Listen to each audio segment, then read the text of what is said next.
Travel Channel and go to watch.travelchannel.com for a sneak peek. The police waging a war on young black men. According to research by the Proceedings of the National Academy of Sciences, police violence is a leading cause of death in young black men between the ages of 20 and 35 in the United States. About 1 in every 1,000 black men can expect to be killed by police, according to this study. 2.5 times that of non-Hispanic white men. I spoke to community activist Derek Muhammad about this troubling issue. So, Derek, when we take a look at this latest study that suggests young African-American males are being killed by police officers in large numbers. That was activist Derek Muhammad. Here to talk about this, former police officer, attorney, and talk show host Charles Adams, conservative Apostle Claver, Kamau-Imani from Raging Elephants Radio, former HPD Sergeant Kenneth Perkins, and Joy Davis, who is also an activist here in the Houston area. So are there any concerns, Joy, when you hear those statistics from this report from Rutgers University saying that young black men are in danger when it comes to their encounters with police officers? Oh, absolutely.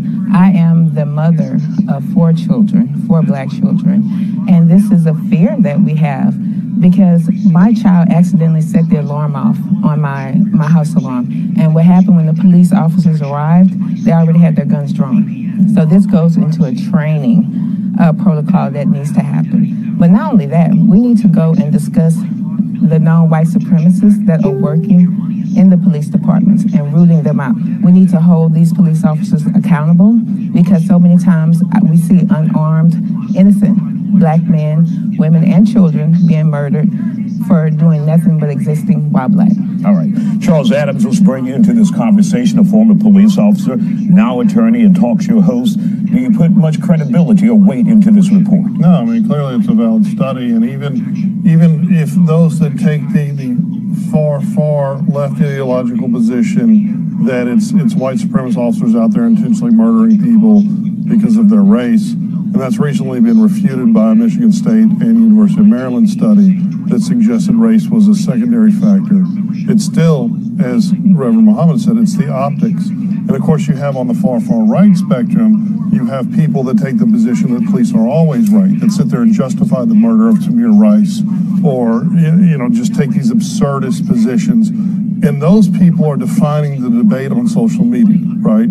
Instead of people in the center who can recognize that there's anecdotal evidence on both sides, but the reality is we need to bridge the gap, fix the divide, and address it with real solutions, like changing the paradigm of criminality to move away from the war on drugs, mandatory video cameras or body cameras on all officers that can be turned off, and trying to heal. I don't like how Reverend Muhammad said, oh, if you're from Conroe, you can't police the 3rd Ward, but we have to start having constructive conversations that don't involve shouting and taking one's, all cops are racist or all cops are right, because it's all gray. And we need to look at a real solution for all of America, but it does need to address the fact that you do have tremendous over-enforcement of drug crimes and other types of crimes against black men, and anyone saying different is being dishonest. Claver, let's bring you into this conversation, Raging Elephants Radio. Your thoughts on this study? I think the whole thing is bogus. I don't like the story at all. I don't like how it was framed. To me, it is Exhibit A of leftist propaganda, sensationalism, the headline for clickbait,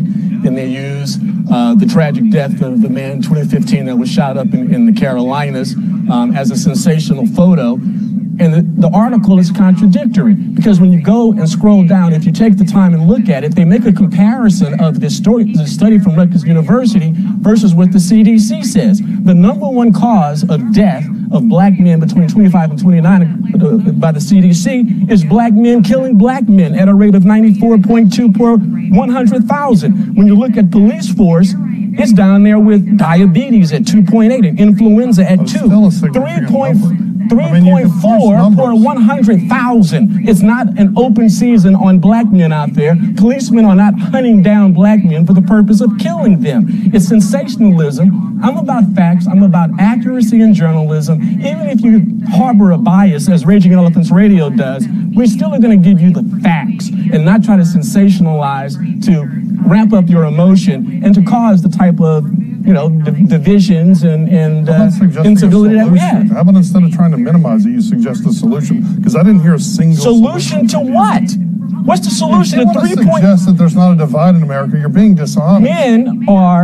Black men mortality rate for diabetes is 2.8 per 100,000. The study didn't say it was the #1. There's something that needs to be addressed. If you sit here on one ideological poll and you sit here on another and you don't talk. No, I'm looking at rates from the CDC that's saying that it's I have no idea how a black man can sit here and pretend there's not a divide in America. I can tell you because I am a black man who grew up in Beaumont, Texas, in a racist society, whose dad was the president of NAACP, who have seen the cop. I had my run-ins with the cops. I've got problems with cops. So problem. You agree that I love cops. I was a cop, but I think there's clearly a divide. There's clearly solutions. I don't take your time. It sounds like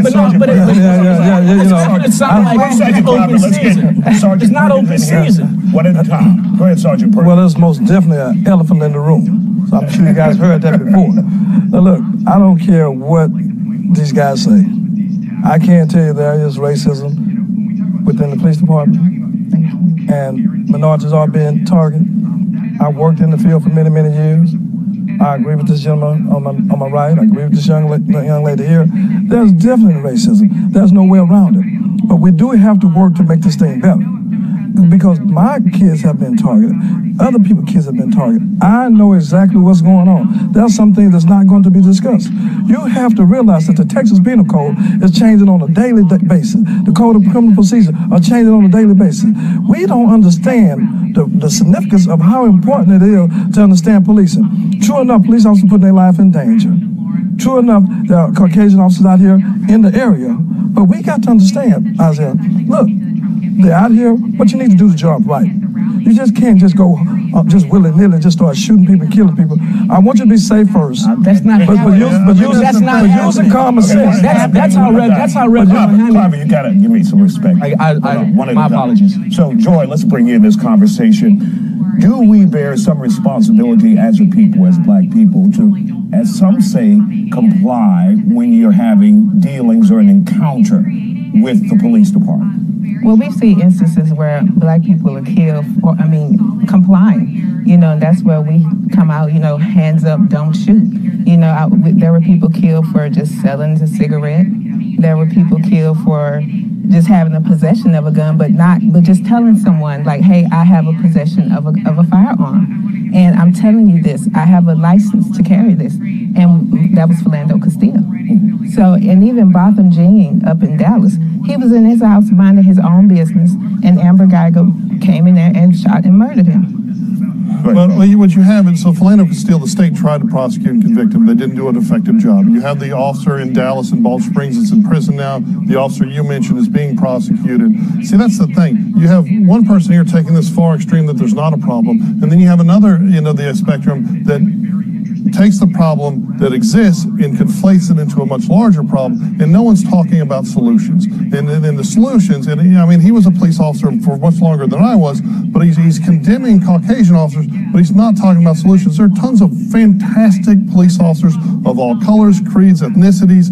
What we need to do is talk about how do we fix it, and we fix it by body cameras, we fix it by culpability, we fix it by consequences, because when there is something horrible done, somebody needs to go to jail. And Last comment is, it is not an epidemic. I am not saying that there are not bad police officers out there. I am not saying there are not tragic incidences. Of course, I've had my confrontations with police officers all through my life as a black man here in Texas, in the United States. So there's a problem. No, the issue is whether or not it's an epidemic. The issue is whether or not police officers are out there intentionally hunting down black men and shooting them. And that's the slant that's being presented in this article. That's the slant that's being presented by my cohorts to the left, that they're out there hunting black men. That's not what I'm saying. Out of time, guys. Great conversation. I wish we can go on when we come back.